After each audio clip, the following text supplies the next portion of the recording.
with a revolutionary user interface is the result of years of research and development, and of course it's an interplay of hardware and software. Now, why do we need a revolutionary user interface? I mean, here's 4 smartphones, right? Motorola Q, the BlackBerry, Palm Treo, Nokia E62, the usual suspects. And what's wrong with their user interfaces? Well, the problem with them is really sort of in the bottom 40 there. It's this stuff right here. They all have these keyboards that are there whether you need them or not to be there. And they all have these control buttons that are fixed in plastic and are the same for every application. Well, every application wants a slightly different user interface, a slightly optimized set of buttons just for it. And what happens if you think of a great idea 6 months from now? You can't run around and add a button to these things. They're already shipped. So what do? It doesn't work because the buttons and the controls can't change. They can't change for each application, and they can't change down the road if you think of another great idea you want to add to this product. Well, how do you solve this? It turns out we have solved it. We solved it in computers 20 years ago. We solved it with a bitmap screen that could display anything we want, put any user interface up, and a pointing device. We solved it with the mouse, right? We solved this problem. So how are we going to take this to a mobile device? Well, what we're going to do is get rid of all these buttons and just make a giant screen. A giant screen. Now, how are we going to communicate this? We don't want to carry around a mouse, right? So what are we going to do? Oh, a stylus, right? We're going to use a stylus. No. No. Who wants a stylus? You have to get them and put them away and you lose them. Yuck. Nobody wants a stylus. So let's not use a stylus. We're going to use the best pointing device in the world. We're going to use a pointing device that we're all born with. We're born with 10 of them. We're going to use our fingers. We're going to touch this with our fingers. And we have invented a new technology called multi-touch, which is phenomenal. It works like magic. You don't need a stylus. It's far more accurate than any touch display that's ever been shipped. It ignores unintended touches. It's super smart. You can do multi-finger gestures on it. And boy, have we patented it.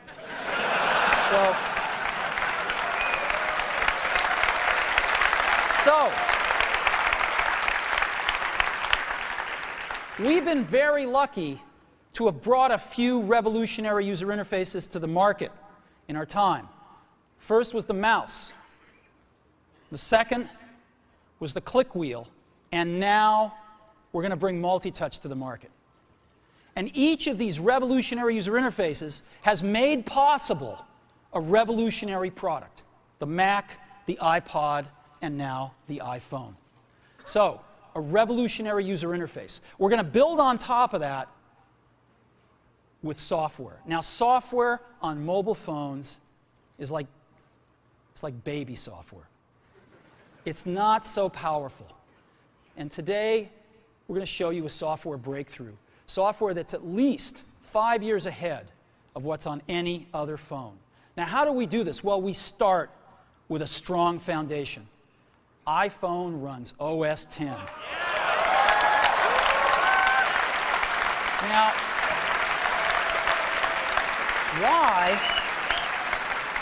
why would we want to run such a sophisticated operating system on a mobile device? Well, because it's got everything we need.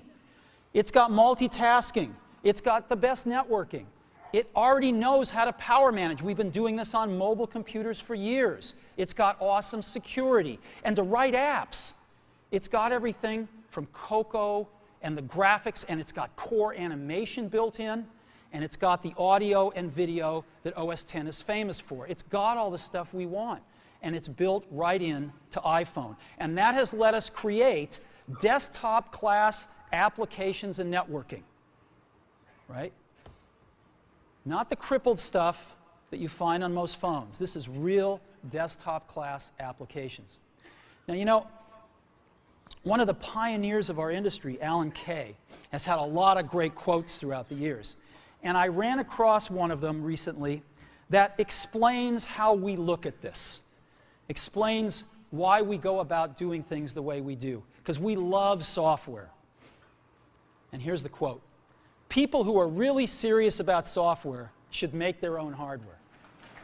You know, Alan said this 30 years ago, and this is how we feel about it. And so we're bringing breakthrough software to a mobile device for the first time. It's 5 years ahead of anything on any other phone.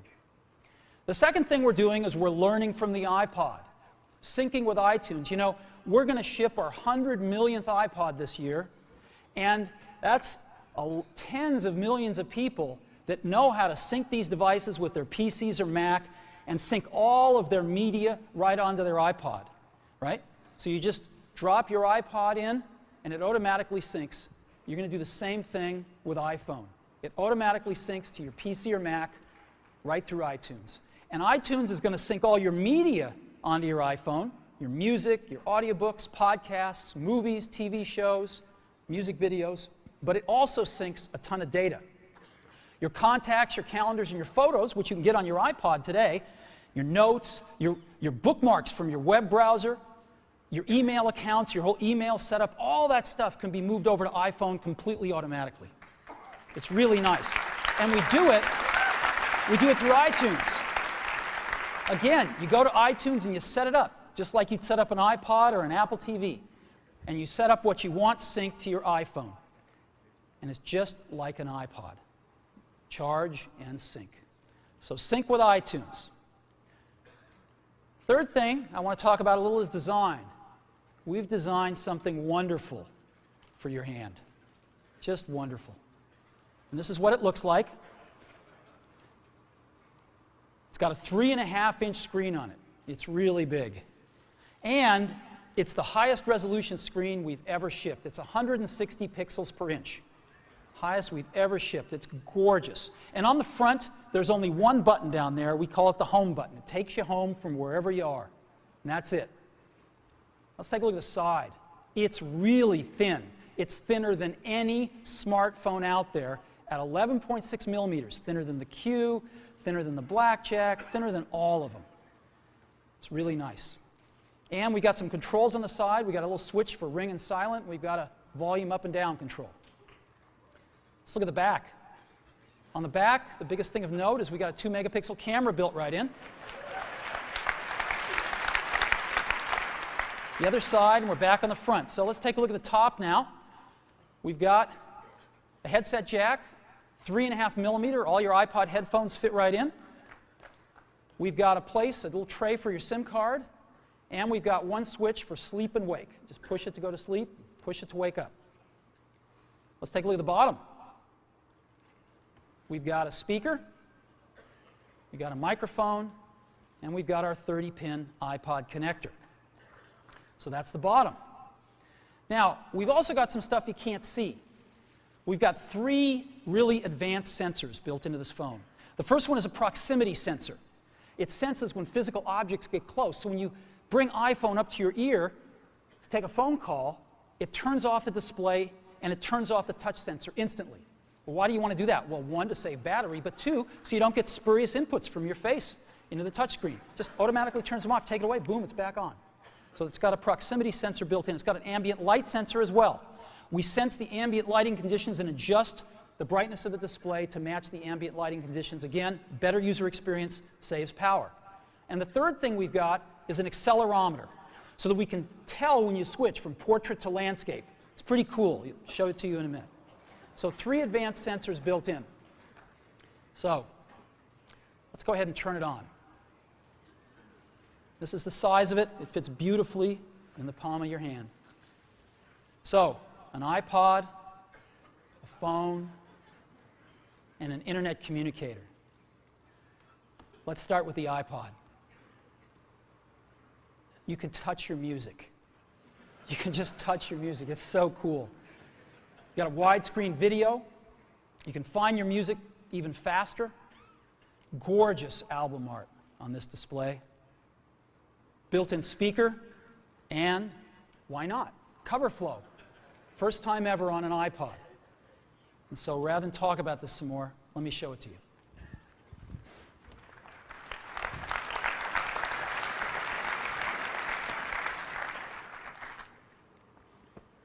All righty. Now, I've got some special iPhones up here. They've got a little special board in them, so I can get some digital video out. And I got a little cord here which goes up to these projectors, and so I got some great images, and you get to see what it really looks like. So I've got a camera here so you can see what I'm doing with my finger for a few seconds. And let me go ahead and get that picture within picture up. I'm going to go ahead and just push the sleep-wake button, and there we go, right there. And to unlock the phone, I just take my finger and slide it across. All right, you want to see that again? Go to sleep. We wanted something that you couldn't do by accident in your pocket, and